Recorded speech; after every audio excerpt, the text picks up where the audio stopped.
Brána 15. Extrémy. Afirmácie. Môj život prospieva k dôležitosti ľudstva. Moja práca prospieva svetu. Bezvýhradne akceptujem široké spektrum rozmanitosti a rytmu, ktorý tvorí ľudstvo, a odovzdávam sa širšiemu toku života. Obdivujem veľkoleposť ľudstva a môj posvetný úžas ma inšpiruje, aby som slúžil väčšiemu dobru. Zadanie. 1. V ktorých oblastiach máte rytmus a v ktorých potrebujete upraviť, aby ste sa cítili viac v toku?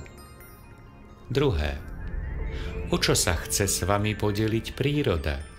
Potrebujete sa s ňou viac zosúladiť?